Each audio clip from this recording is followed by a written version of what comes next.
Of Christmases Long, Long Ago is my new book arriving for the 2025 Christmas season.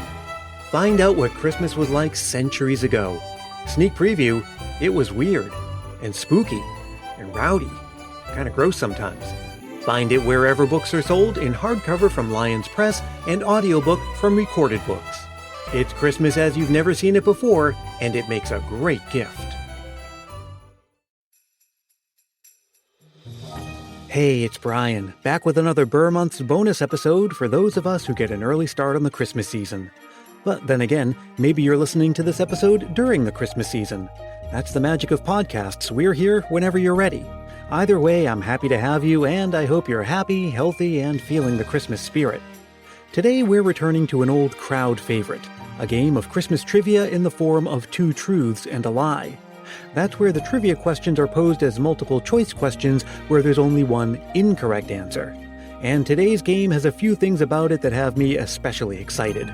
In the first place, I'm teaming up with 2 of my favorite Christmas podcasters, Todd Killian from Christmas Clatter and Gerry Davilla from Totally Rad Christmas. In the second place, the theme of this game is Christmas in the 80s. And finally, this game has a little twist. The game is played in 3 rounds, but you'll only hear one of those rounds here on Christmas Past. So here's how it all works. You're about to hear round 1 of the game. All of the questions are about Christmas from 1980 to 1983. I will be the quizmaster for this round, testing Todd and Gerry's Christmas spirit and knowledge of the best decade ever. For every question they get correct, they earn a point. No points are deducted for incorrect answers. And if I'm able to stump them both, I earn a point. At the end of this episode, I'll send you over to Christmas Clatter for round 2, where Todd will play Quizmaster with questions about Christmas of 1984 to 1986. And finally, for round 3, you'll head over to Totally Rad Christmas, where Gerry quizzes Todd and me about Christmas of 1987 to 89. You'll be taken through the entire decade while getting to sample the styles of 3 different Christmas podcasts, and we hope also have a lot of fun and maybe learn a tidbit or 2. It'll be like a little adventure. Now, it doesn't really matter what order you listen to the episodes in. Obviously, the point tallies begin here in round 1, but there are no other references that depend on the other episodes to make sense. So, if you're ready, put on your thinking cap and get ready to match wits with me, Todd, and Gerry. I'll be back at the end to wrap up and say goodbye, but for now, here comes round 1 of Christmas Trivia 2 Truths and a Lie, 80s edition. All right, Todd and Gerry, the first question comes from Christmas of 1981. That's the year that George Burns hosted his first ever Christmas special. Here are 3 things about that special. One of them is the lie. Was it A, it was released 10 days before Thanksgiving, which was unheard of at the time? B, it was the first and only time that George Burns ever appeared on television without his trademark cigar? Or C, the show featured appearances from several Playboy playmates? Boy, 81. I'm going to go with, what's that, Gerry?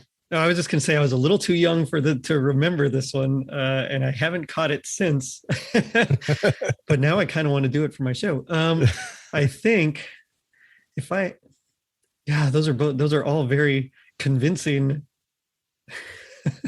statements. I'm leaning towards the being aired 10 days before Thanksgiving. I'm actually leaning towards the cigar. And just to remind you two and everyone listening, you're saying that the airing 10 days before Thanksgiving is the thing that is not true, correct? Right. That is the lie. Uh-huh. Yeah. I think it is the only time he appeared without his trademark cigar. All right. Well, you guys both sounded pretty confident in your answers. So is it time to lock these in? Yes. Yeah. All right. Then I am pleased to announce that for the first question of the first round of the first game of 2 Truths and a Lie during the Ber Months, we can award a single point to Gerry. Whoa. Yeah. Wow. Already starting better than last time. And as a matter of fact, the fact that it was released 10 days before Thanksgiving was actually part of it. It was called George Burns's early Christmas special. And did actually feature several appearances from Playboy playmates. I don't know if they were still called bunnies back then or what, but that's how it was marketed. All right. Question number 2. The 1981 song Christmas Wrapping by the Waitresses is considered one of the best Christmas pop songs of all. So here are three things about that song. Spot the lie. A, the title is actually a nod to the 1979 rap song Christmas Rappin' by the rapper Curtis Blow. B, the band didn't want to write the song and ended up hastily throwing it together by assembling unused riffs. Or C, many shopping malls refused to play the song because of its obvious anti-Christmas message. Oh, wow. That's that's man. Long that's pause there. I really don't know much about this song. So I've been on record saying that most of my Christmas music experience is from the Time Life Treasury of Christmas. So this one was definitely not on there. I think it's the latter. I think it's choice C. The malls didn't want to play it. Okay. I'm gonna go with I'll go with the second one, that the band did not want to write it. I believe that would be the lie. And shall we confirm these? Yes. Yes. All right. Then I am pleased to announce for the second question of the first round, et cetera, I can award a point to Gerry. Oh, my mercy. Yeah. Yeah, actually, no, the band just did want to write the song. It was the label pressured them to do it. One of the singers actually wrote the lyrics in the cab on the way over to the studio, and they just had some riffs left over from previous songwriting sessions that they just patched together, and voila. Nice. Actually, and I knew that it actually was based on Christmas Rappin' by Curtis Blow. Yeah. That one I actually knew. I should have known better. It's actually one of my favorite Christmas songs. Oh, nice. At least like top, I say favorite, at least top 15-ish, you know. It is a really good Christmas and a very, very, very 80s Christmas song. Yes, Yes, it is. It just makes you happy. So that bass line just makes you happy. Okay, question number 3 is sort of a Christmas question. It's more of a toy question. The Rubik's Cube was actually invented in 1975, so I'm being a little sneaky here, but it wasn't the mass market product we all recognize today until 1980. And then it was the hottest selling toy for Christmas. So here are 3 things about it. A, Emmanuel Lewis's character was shown solving a cube on an episode of Webster, which triggered a lawsuit alleging the exposure of trade secrets. Was it B, the cube was originally developed as a teaching tool for architectural students? Or C, ABC Television developed a Saturday morning cartoon called Rubik the Amazing Cube? A. Yes. You both say A? It's definitely A. All right, and you're both definitely correct. So Todd is finally on the board. Finally. All right. And just to recap, we're 3-1. I have yet to score a point. And to remind everyone how that would work, if I stumped both Todd and Gerry, I would earn a point. I have yet to do so. Let's see if I can change my luck with question 4. In 1982, there was a Christmas cartoon special called Santa Comes to Pac-Land, where Pac-Man has to save Christmas. Here are 3 things about that. Spot the lie. A, the character of Pac-Baby was voiced by Russie Taylor, who is best known as the voice of Minnie Mouse. B, in the special, the thing that Pac-Man actually does to save Christmas is that he feeds some of those Pac-Man power pellets to Santa's reindeer. Or C, none of the familiar Pac-Man sound effects can be heard in the special because using them would involve an extra licensing agreement. Oh, man, I haven't seen this one in years. I don't remember how he actually saves Christmas. Yeah. Oh, man. Mike Westfall is going to be so mad at me. Oh gosh, I honestly have no clue, so I'm just going to straight up guess here because they all sound very convincing. So I'm going to go with C. I think it's C. The licensing thing kind of threw me off. I was gonna go with C from the get-go because it just sounded off to me. Okay, so you're both saying C? Yes. Yes, sir. And you're both correct. Yay! All right. So you have seen this special, Gerry. I have, but it's been years. And I planned on covering it at some point, but it's one of those that I don't remember it very fondly. And so I've been pushing it off a long ways. I have to say it's a little better than I expected it to be. I think the first time I saw it was just a few years ago. Oh, okay. And I tend to like those cheesy 80s. I remember a couple years ago, a bunch of us other Christmas podcasters got together to review the Glow Friends Save Christmas. Oh, and nice. Everyone hated it, but I actually like it in its own way, right? I think it just triggers those feelings from being in that time. Yeah. Definitely. And there's something about the coloring scheme as well that I find just charming. Right. Yeah. Much And I think the different style of than animation, I mean, animation nowadays, we're used to seeing it in a certain way, but the old 2D hand-drawn kind of feel, I don't know, it just kind of brings me back. yeah, same here. Speaking of bringing us back, we're going back to 1982 for question 5. So Garfield the cat, was so popular in the early 80s that the 1982 Sears Wish Book had a 5-page spread of items entirely dedicated to Garfield, including not which of these items, I should say. A book titled Garfield's Lasagna Recipes for Kids to Make. B, Garfield the Board Game. Or C, a plush Garfield dressed in jogging attire. Oh boy. I'm going to go with the lasagna cookbook because I think so too. I mean, Garfield, well, you know what though? Garfield is he didn't really like to do a whole lot. So the jogging attire is kind of suspicious, but that sounds familiar to me for some reason. Me too. I can picture it. I don't know if it's real, but it does. Yeah. There's like some sort of disconnect there, but I think it's actually the lasagna as well. Yeah. Okay, we're locking those in? I'm going, yes. Okay, well, I guess I am a bad liar so far in this game because you both earned a point. You spotted the lie. There was no Garfield lasagna cookbook. I wish there was. That sounds amazing, actually. I was in the town where I live. There are a lot of those little free libraries, those boxes people put in front of their house, like take a book, leave a book. I actually found a comic strip version of the Garfield Christmas. So the TV special that came out, there's a comic book version of it that I was just on a walk with Baby Dash and found that. And now that's in my little Christmas book collection. Nice. Yeah. That's awesome. That's cool.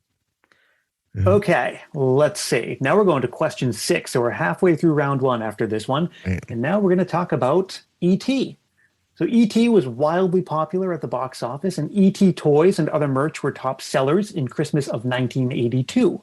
Of course, there was also an E.T. video game available that year for the Atari 2600 console, which I had, by the way, and we can talk about that. Oh, no. Spot the lie. Was it A, the game sold so poorly that Atari ended up dumping truckloads of unsold game cartridges into a landfill? Was it B, game designer Howard Warshaw said in a 2008 interview that the game contained an Easter egg, meaning an unexpected feature that nobody had discovered yet, at least as of 2008? Or was it C, there's a major flaw in the way the game was coded so that every time E.T. gets close to one of the many pits featured on the screen, he would fall into that pit? So I know C is true. Okay. I don't remember if there was an undiscovered Easter egg though. And the legend is that they dumped a whole bunch of games into a landfill, but I don't think when they went in that documentary with what's his name, George R. R. Martin, I don't think they actually discovered a whole truckload. I think they found like maybe one game. So I don't know if that's an urban legend or if that's, oh man. Yeah, I'm going to go with B because I think I am too.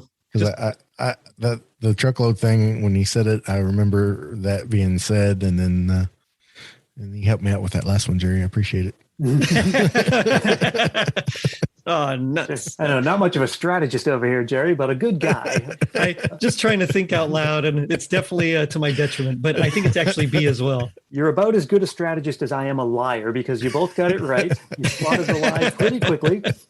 You know what? That just means you're a very honest person, and that's a good thing. Yeah. All right. So halfway through round 1, let's see. We have 5 points for Gerry and 4 for Todd. So pretty close game so far. As we turn to question 7, which focuses on the Cabbage Patch Kids, and they were such a craze that reached its height in 1982 and 82 and 83. According to a 1983 article in Time magazine, it describes these things. 1, the Consumer Affairs Department of Nassau County in New York accused the parent company, Coleco, of, quote, harassing children by advertising dolls that weren't actually available. B, a woman suffered a broken leg when a group of Cabbage Patch Kid hopeful shoppers turned into a violent mob at a Zayre store in Pennsylvania. Or C, a cargo plane coming from Hong Kong loaded with Cabbage Patch Kids survived an attempted hijacking. Oh, boy. Yeah. Maybe I'll try not to be so I'll go vocal first. in my thoughts. Okay, you go. I'll go first on this one, Gerry. Just so I'm just gonna sit back and see what you think the whole time. But the hijacking one seems really crazy, but it was the 1980s, and planes got hijacked about every 1 in 3. I think was the statistic I saw. But I know I got in some legal trouble for stuff. I'm gonna go with the hijacking is the lie. That's the one I'm going to go with. So I know that Coleco was accused of actually short shipping, like purposely short shipping Cabbage Patch Kids. Of course, they denied it. But I think industry insiders actually showed that they did. I don't know if they were accused of anything else. I think I'm going to go with A. So you think the lie is that the Consumer Affairs Department said they were harassing children? Yes. Okay, we're locked in on our answers.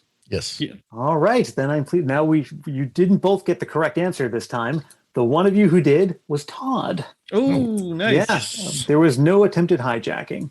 But yeah, they actually did say they were harassing children. And I think everyone knows the thing about the broken leg is true. The actual term for this was the Cabbage Patch Kid riots. This wasn't the only incident. Those things broke out all over the place. Yeah. And then nowadays, that just sounds like a normal Good Friday sale at Walmart.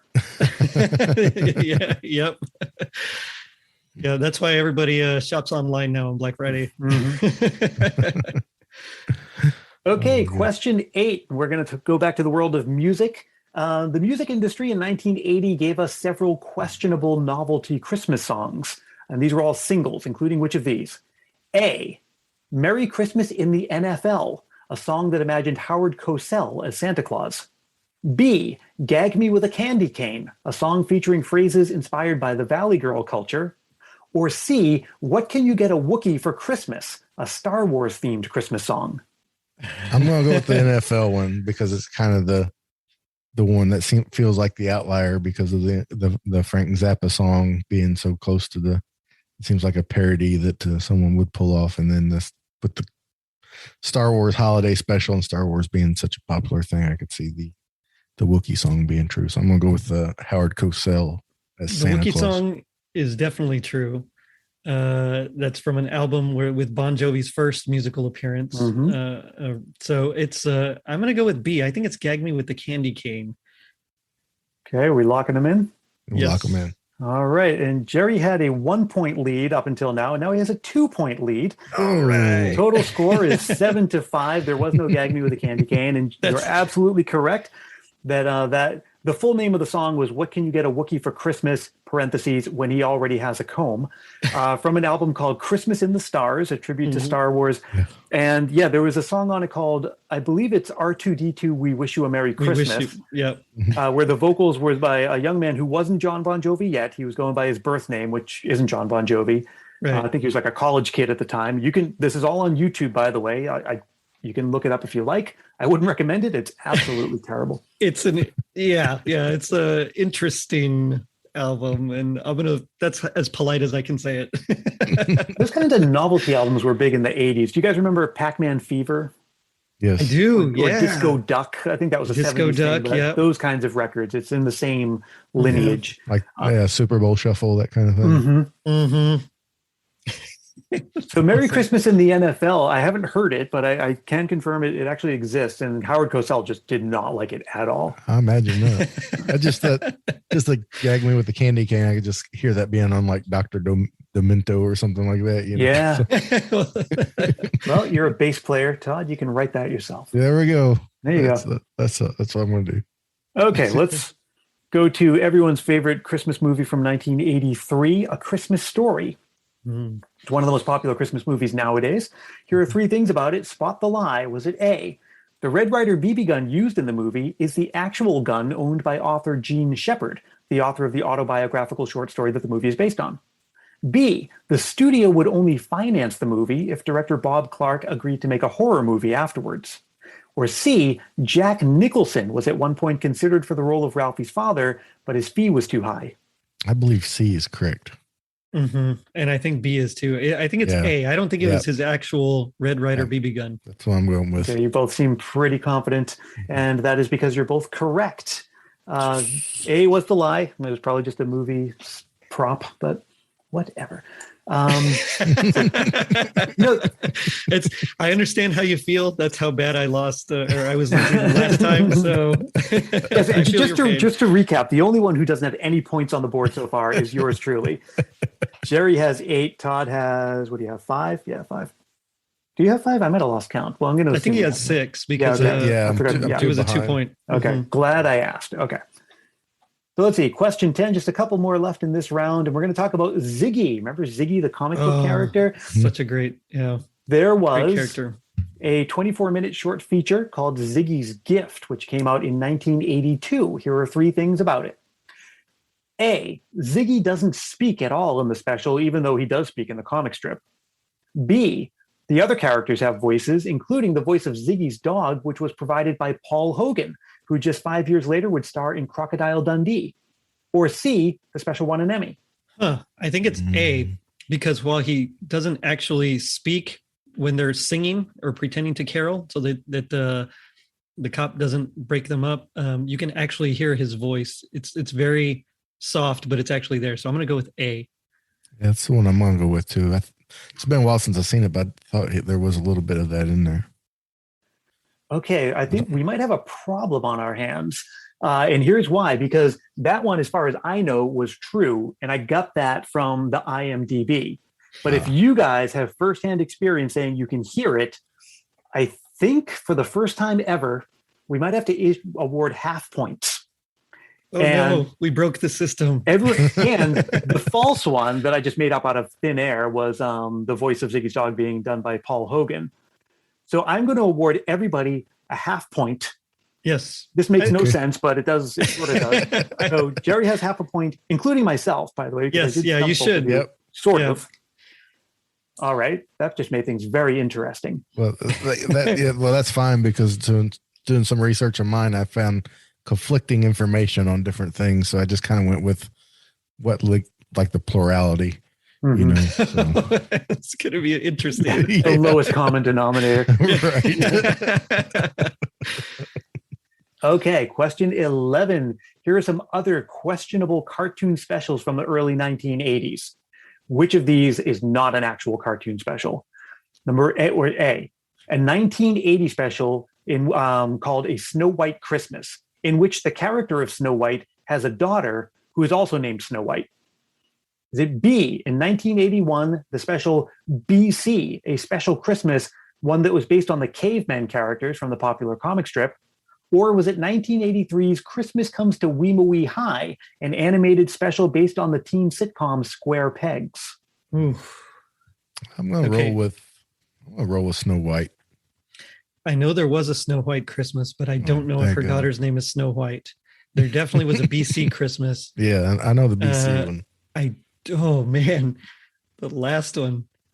Gosh. Okay. I think I'm going to go with C.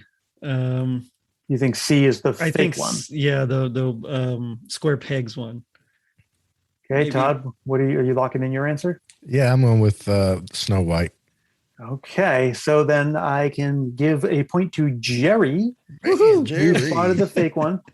So that Snow White Christmas was not a Disney special, by the way. It was just some other studio put it out. Mm-hmm. And yeah, I think we kind of need to talk about that BC special Christmas, because apparently that thing, went through several meetings with network executives and got made and aired, even though the very concept of it made no sense.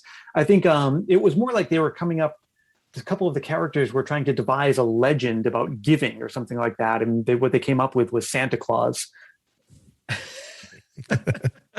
It is funny because it's BC, so yeah, exactly. Celebrate Christmas. Yeah, but hey, I mean, I haven't seen it. I remember. I have vague recollections of reading seeing in like TV guides or something, but I've never actually seen the special. I just know that it exists. Yeah, which luckily for me was all I needed for this question. Yeah. Yeah. I'm with you, Gerry. I've never seen it. I kind of remember it, but I do remember like BC being like the second or third comic I would read on Sundays when the newspaper would come. Yeah. Yeah, it was definitely one of my favorites. Yeah. I remember on Sundays it would be in color, and that was then we put silly putty on the newspaper. Yeah, you get the whole comics section. It was 4, 5, 6 pages worth of Drabble colored and Hagar the Horrible and Rose is Rose and Family Circus, all those guys. Oh, yeah. So good, so good. Kids, there used to be papers. So there was a BC video game, believe it or not, for the Commodore 64 computer. Like, this is how old I am. It came on a floppy disk, and the Commodore 64 was the kind of, you plugged into your TV, right? The computer was sort of like the keyboard, right? And you would attach it to the back of the television, and then we had a floppy disk drive. And I forget what the game was, but one of the characters rode on a wheel, kind of like a unicycle. It was a wheel with like an axle, like a stone wheel. And you could stand on either end of the protruding axle and just ride it around. And I think, it's like you have to jump over things and collect points or something like that. That's so cool. Sounds great. That does sound amazing. It was pretty good. I miss little games. I mean, nowadays, all the games are, like ridiculously complex and open world stuff, but I like those side scrollers. They're just so much fun. And I wonder if that would be on the Internet Archive, like in the Wayback Machine. All those old games. Yeah, I'm going to look that up after. Yeah, could be. Yeah, we had some good, like the old Oregon Trail and. Oh man. There was another one we played all the time, like all the Donkey Kong. Oh, there was a Ghostbusters one, where at the end you had to defeat the Marshmallow Man. I remember that one. I want to say Kroll had one, but I don't remember if that was for Commodore or for Atari. Yeah. I had the Raiders of the Lost Ark for the Atari, and I played that all the time. Nice. Oh, there was one that was similar to that. It's called like Chisholm Trail or something like that, like CHISOLM. And the character looked very much like Indiana Jones and had to do all kinds of somersaults and escaping rocks and stuff like that. I remember that one. That one was super cool. Yeah. Okay, so we're going to bring round 1 to an end with question 12. It involves the 1983 slasher movie Blood Beat, which I know is a favorite of both of yours, in which a young couple attends a family Christmas gathering in a farmhouse in rural Wisconsin when a ghost wearing samurai armor begins killing members of the family.